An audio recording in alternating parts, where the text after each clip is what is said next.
I know it's hard for a lot of us to find the time to listen to a whole podcast or to watch one if you're watching this on YouTube, which you shouldn't be, but that's okay. This is a clip that I enjoyed from the episode and hope you find it valuable too. Enjoy.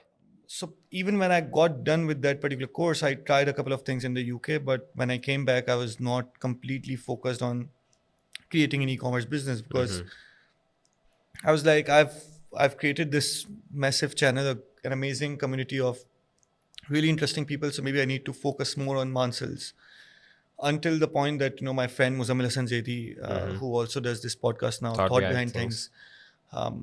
One day, him and myself sat down, and he was like, "Salman, this is not you. The videos that you're making now, it's the old Salman definitely, but who you are today has changed, and maybe you need to take a break."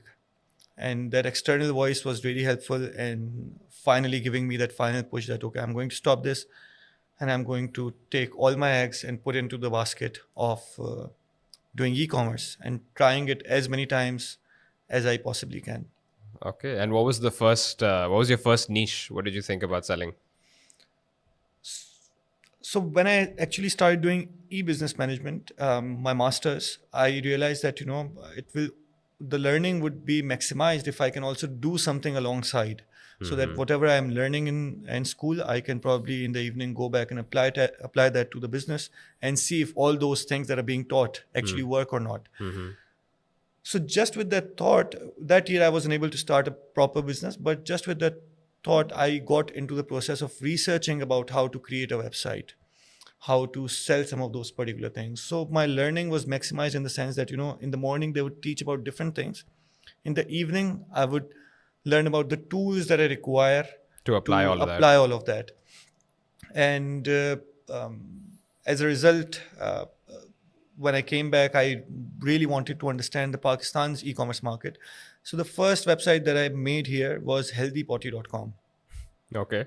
And it had those tools because science says that, you poop better when you are in that old desi sort of position, Yeah. which is of squatting. And with the new day toilets, it's really not the case that, Yeah. your posture has become different. So we provided a stool that would Okay. help you squat with your modern toilets as well. So that was an amazingly helpful journey to start from because it's a taboo topic. Yeah. It's something that nobody would be proud to speak of. Yeah. If we had to call our customers who placed an order just for the confirmation, we'd call them and tell them that, oh, I'm speaking from healthypotty.com, right? And a lot of those calls I used to do myself. And sometimes people would be like, what? And then when you have to repeat yourself, that becomes even more difficult. I'm Yeah. from healthypotty.com. The stools that you had ordered. So once I went through that process of doing those particular calls, so it was much easier to do the conversation on calls about Manto or about any other products that we have had to create otherwise. We started selling like 300 to 500 stools a month. Okay.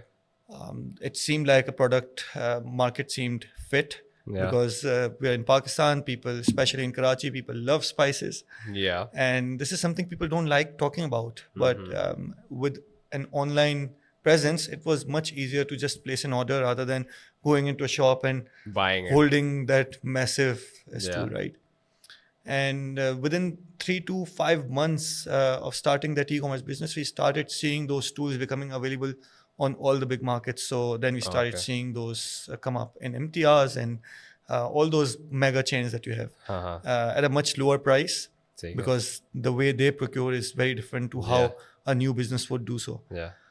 So that was a very interesting experience to begin But with. this was basically like, in a way, was it drop? If you like this, help me grow the channel, help me find more guests, help me find more listeners out there in the world just like yourself. So don't forget to subscribe and pass this episode on to your friends and family.